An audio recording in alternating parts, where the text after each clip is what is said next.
shape is just a trick that I'm going to show you how to do this little trick. But from there, it's really up to you to experiment with it and see what you can come up with. It's not one of those one size fits all. There's not like a hard and fast rule. But I'll hopefully give you the fuel you need to come up with some of your own ideas using this little technique. If you go back a couple weeks in the lessons, you'll see where I posted something called the Scruggish scale exercise, which went up the scale using the first string as the melody note and then the third string as a harmony note. And it's just a very simple way to get the melody into a Scrugg style solo. So this technique is similar. It adds a third note, so you have a full chord, and it really changes the sound, but it's similar to that. So if you haven't gone and worked on that Scruggish scale exercise video, maybe try to do that before this one. Not necessary, but I think it would be helpful. So that said, I'm going to go ahead and show you the chords for the scale going up the neck on the G scale. And once you know how to do that, it's up to you to go and figure that out on G, or figure it out on C and D, which would be the next step, so you can assemble a full 1-4-5 chord progression solo using these chords. Here we are, we'll go up the G scale. I'll just pick out the scale on the first string, just the melody notes, like that, so we can kind of outline it to start, and it sounds like this.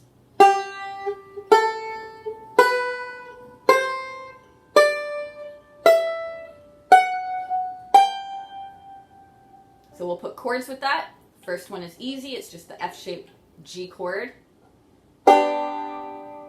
Next note is this one. So I'm going to do this chord. That is 7th fret 1 and 2, and 5th fret 3. Next note of the scale. So I'm going to put, that's just a D-shaped G chord, and again, just, you don't have to fret the 4th string. This is what we have so far.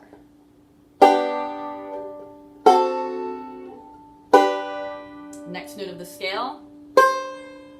That one, I'm going to use this little minor chord. That's 10th fret 1 and 2 with ring and middle, and 9th fret 3 with index. Next note of the scale. So for that one, we'll just scoot that minor shape up 2 frets, 1, 2, so it's 12th fret 1 and 2, 11th fret 3. Next note of the scale, and that's a D shape minus the 4th string. Next note of the scale, D shape again, just scoot it up 2 frets. And then the last note of the scale, that's an F-shaped G chord. We're back to the regular G. So again, here it is, nice and slow.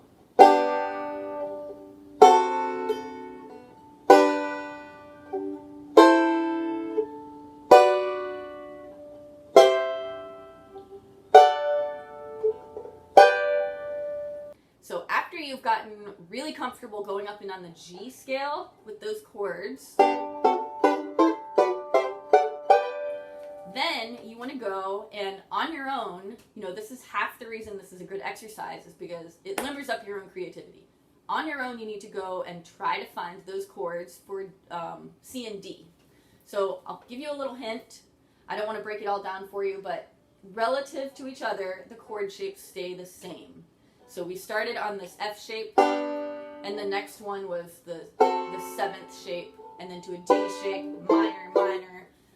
Relative to each other, it's the same. So if we start with the F-shaped C, it'll go next to the 7th shape, then the D shape, then the minor, minor, so forth and so on.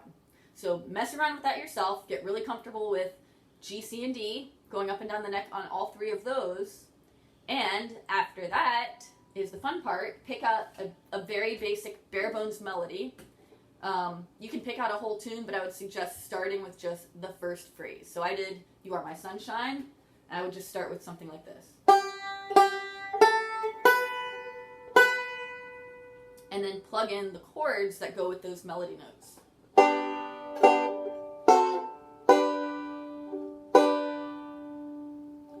And then just work through the tune that way, and when the tune changes chords, that's when you change and shift over to the alternate scale. So shift over to C when it changes chords up to C. Of course, there's the final step of adding a roll to that once you get the chords going up and down the neck.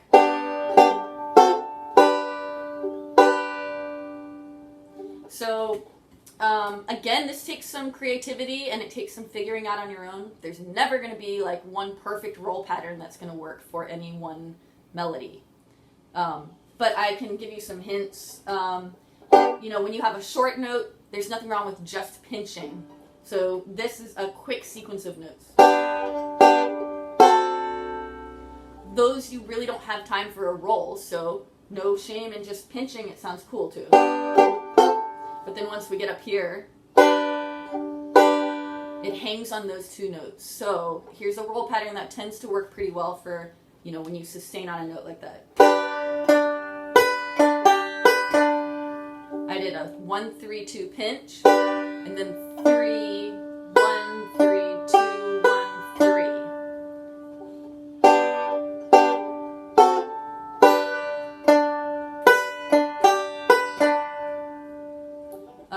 So there you go. I know this one takes up some creativity, and have faith in yourself. It's not that hard. If it's too overwhelming to try to add a roll, then don't, and just start with getting comfortable with the chords of the scale, and even that alone will be super fun. So good luck.